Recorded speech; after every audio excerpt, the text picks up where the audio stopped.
Okay. So Sarthak is an entrepreneur. I think he's a founding team member at Neufin, but he's had his own company before that. But basically coming to Neufin, like I said, they enable renewable energy adoption by making energy access and capital access possible. So they're a fintech, energy tech combination of company. So over to you, Sarthak. I think the last two parts have told us that if you could keep it to 10 minutes, I think maybe people have more questions. Yeah, Yeah, cool. sure. And yeah, again, on a Friday evening, I don't want to keep students waiting as part of these sessions. But no, thanks a lot for having me here. Again, I'll just sort of start by recalling what my journey looked like. Hopefully, it sort of gives people some idea on how to go about thinking about their own journeys in some ways. So I did my engineering from BITS. It was in electronics and instrumentation. Although, just a disclaimer, I probably uh, didn't learn anything in class over those 4 years. And specifically, all my experiences came from some of the other co-curricular activities or clubs or departments that I was a part of. And typically, again, when you get into college, obviously you come across a lot of other success stories that have happened on campus. Again, the likes of a Gray Orange, Swiggy, Red Bus being started up. So the notion is always there that yes, this is something of a possibility where you can build something of your own, establish a business, provide value to the world. But honestly, starting a business was something that was not on my radar at all. Coming from a family that, again, both my parents, engineers, worked at corporate jobs. So I didn't come from a typical business mentality or mindset. It just happened by chance that I was part of a technical club on campus that used to manufacture these Formula SAE racing cars. I think at IIT Madras, the team is called Raftar Formula Racing, if you guys know.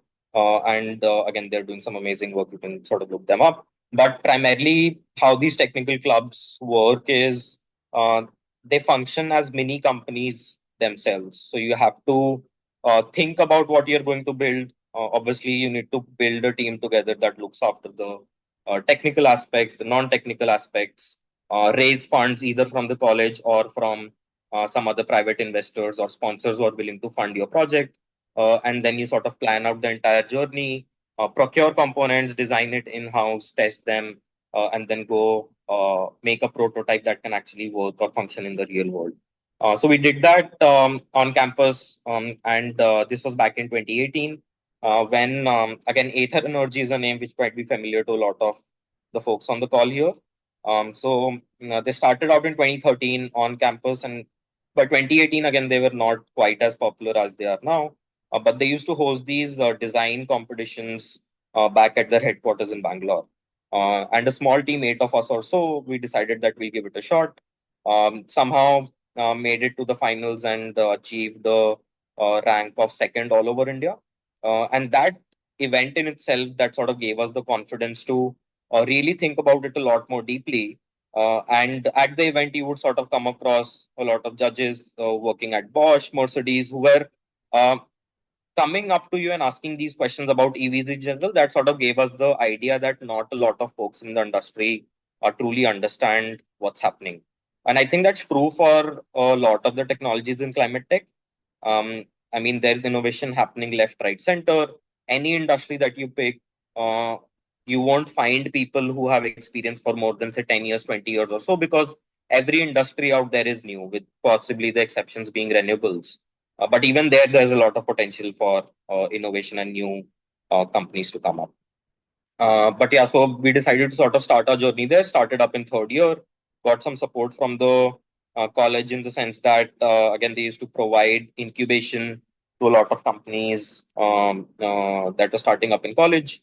I think a similar technology business incubation center would be available at IIT Madras as well.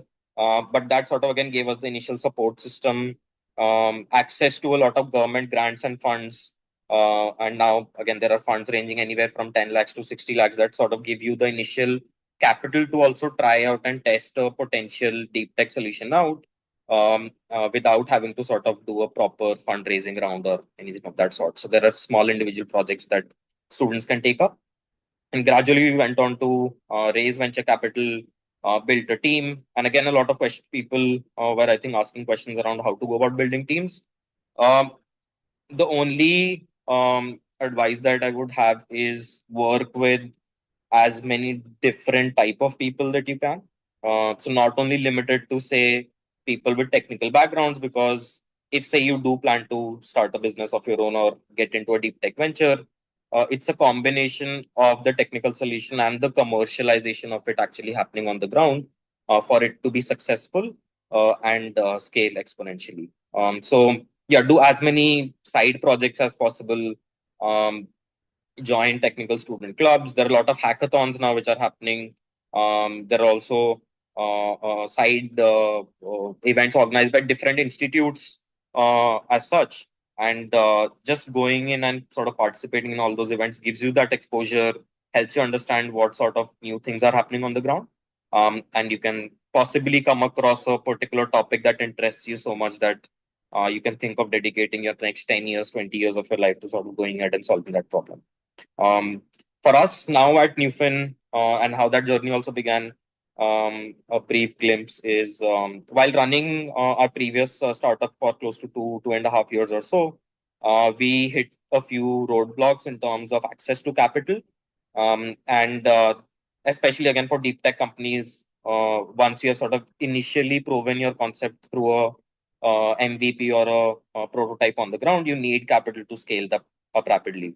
And lack of capital is something which again a lot of companies in this space typically face, and that sort of resonated with me quite deeply. And hence at Neufin, what we are currently trying to do is enable capital flow into clean technologies across, say, solar, wind, carbon dioxide removal, and also helping corporates with procurement of these technologies. So again, helping them understand, say, what does a typical renewable energy procurement journey looks like. If a company had to purchase a fleet of electric vehicles for the logistics and operations, how does that look like? Where should they go and source, or which entity should they sort of speak to in their procurement journeys? But yeah, that's pretty much what we do. I'll just sort of, yeah, pretty much pause here and open it up to questions. Happy to dive in deep into any specific topic. Yeah, thank you, Sarthak, for talking about your experience in college as well. I think that's a super important one.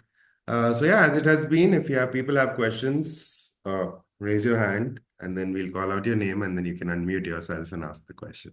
So we have about 10 minutes. Yes, Harihar. How important is higher studies and job experience for becoming an entrepreneur? Uh, I think it's not necessary as such. Again, a lot of, if you look at Ritesh Agarwal, he started when he was 19, didn't even attend college or undergraduation as such.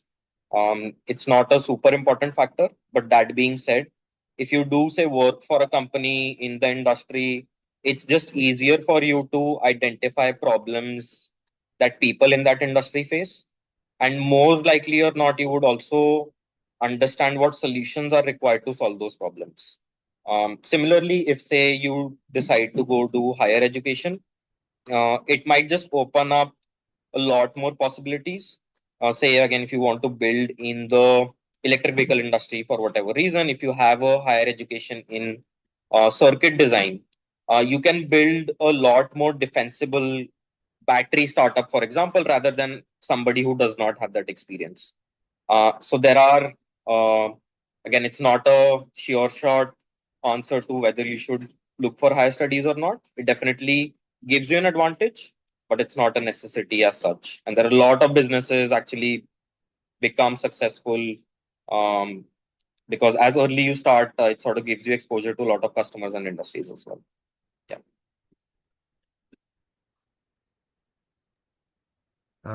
Any other questions? Manjusha, please unmute yourself and ask. Hi, sir. I'm Manjusha. currently doing my master's here in IIT Madras in environmental engineering. Sir, as you have mentioned about the CO2 removal, so what technology and how does it fit into your enterprise? Sure. So we work with a range of technologies across carbon removal. On some of the lower cost side, there are technologies like biochar carbon removal, for example. Again, just to sort of give people an idea of what that looks like, there's a lot of agriculture waste or waste biomass available in the country. A lot of people would know, say, about the stubble burning issues in North India. The idea is that a lot of these plants or agriculture waste or residue already have sucked out a lot of carbon from the atmosphere. You put them through a process known as pyrolysis, which is heating in the absence of oxygen that stores that carbon in a very stable form. And if you spread that biochar or that charcoal-like substance into soils or mix it with concrete or cement, then you are essentially storing or capturing that CO2 permanently for more than 100 or 1,000 years. These technologies typically cost around $80 to $100 for every ton of CO2 that you remove. On the other end of the spectrum, there are technologies like direct air capture, where there are a lot of industries which emit CO2. You can have equipments or machinery installed to suck that CO2 instead of letting that out into the atmosphere. Typically, the cost for these range from anywhere from $300 to $600 for every ton of removal. And there are also generic direct air capture companies where you are just essentially putting out large fans in industrial areas, capturing air, filtering them, and then, yeah, just helping them capture multiple GHG gases, not only CO2 specific. Hope that helps. Thank you so much, sir. More questions? We have probably time for one more. Nageshwar, and please unmute yourself. Yes. Hi, sir. I work. Earlier, I started a carbon removal project inside a regenerative agriculture space, but now I have pivoted on BECCS, bioenergy, carbon capture storage. So, do you means via your company, do you provide any investments for in this side? Yeah, thanks a lot for that question. Yeah, we do actually. So BECS is, or again, bioenergy, carbon capture and storage is one of the very interesting sectors that we're looking at. I'm yet to find a lot of companies building in that space in India. So do hit me up after the call. Would love to sort of chat with you. But yes, that's actually a very interesting sector for a lot of companies domestically as well as outside as well. Because again, India sits at a junction where we have access to a lot of biomass um, that is just essentially wasted or burnt or not used properly, leads to a lot of CO2 emissions, methane emissions as such. So waste as an industry is a massive sector that is up for revolution of some sorts over the next couple of years. Yes. You can do multiple things with it, either make biogas out of it, you can make hydrogen out of it potentially through again pyrolysis. You can do bioenergy, carbon capture and storage. So yeah, that's actually a very interesting sector that a lot of global entities are also sort of working. Yeah. Yes. Devansh, this will be probably the last question. Yeah. Yes, thank you. Hi, I'm Devansh. I had one question with regard to, I wanted to know your view on this. So, the supply chain logistics for a company or a startup which is trying to develop a product where they are collecting waste to furnishing into a product. So, I'm working on one such product. Current market scenario, what is the reproduction process more costly, or the supply chain of collecting that waste and reaching it to that product raw material stage is more costly? And what is the market behaving to this supply chain problem in the renewable or the climate problem solving space? So that's a very good question, by the way, Devansh. So typically, what we have seen, the technology is typically less of an issue as compared to the supply chain in waste to energy projects.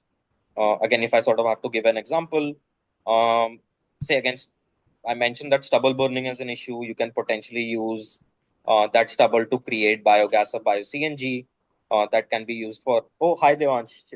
Hi. I've Yes, he's yes. one of the folks I've worked with previously. How are things, man? Good to see you here. But yeah, Yes, yes. anyways, coming back to the question. Yeah, so typically the supply chain issues are a problem because there's a lot of competition for the feedstock as well. The same stubble can be used for multiple applications, and hence once farmers start realizing the value of it, they sort of jack up the prices. The way that the industry is looking to navigate this is looking for centralized places where waste is already collected. For example, you go to a landfill dump, waste is already there. You don't need to pay anyone. In fact, the government can also potentially pay you to collect that waste rather than doing a door to door collection of that municipal solid waste yourself. Again, bagasse or the sugar industries, the sugarcane waste is a lot. It is concentrated in a lot of sugar mills and refineries in India. So rather than uh, aggregating that waste from individual farmers on the ground, it's better if you sort of think about tying up or getting that source of biomass from industrial setups which are already there. And there are a lot of setups. So there's spice refining that happens in India. There's rice mills, sugar mills. Cotton as an industry is massive. So textile industry may. There's timber industries in North India. So yeah, I mean, if you sort of look at centralized sources for waste is already present, that can make your economics a lot better, and you can scale a lot more rapidly as opposed to looking of decentralized collection models.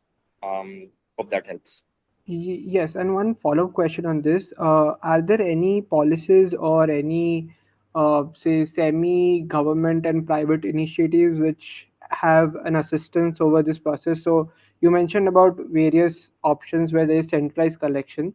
So do they provide any policy support, or is there any government policy support, or do they provide any support, or they are more than into that mindset that if it is a requirement, they'll more hike up the prices, or they'll more uh, you know horde kind of approach which comes into picture. So is there any policy around this from the government side or even from the CSR perspective for companies which can be capitalized on for a startup or for a incubating company? So yes and no. Why yes? Because there are, say, definitely policies around stubble burning. Hmm. I think farmers in Punjab and Haryana have to typically pay a fine of 2,500 for every acre of land that they burn. Hmm. So they are disincentivized from burning, and they would rather collect that biomass and sell it ahead. Hmm. In that case, they are also earning something. And recently, I think they've also doubled the fine because farmers were not sort of adhering to it. I say no also because apart from there aren't very strong policies that ensure that the collection happens in a centralized way. But that being said, there are municipal bodies, farmer producer organizations, industries. I mean, you just go to a business, say a timber industry, they have a lot of wood shavings, for example. Hmm. That is again typically just burnt as fuel. You can go up to them. They anyways are challenged to dispose of that waste, and they have hundreds of thousands of tons of it. Or you go to a BBMP, which is say the Bangalore Municipal Board. They have a massive problem of coconut wastes currently, and they need somebody or something, a process to sort of dispose of it. They're more than happy to hand over that waste to you as long as you're doing something worthwhile with it. Yeah, I would say there are So still ways to timber navigate around and this.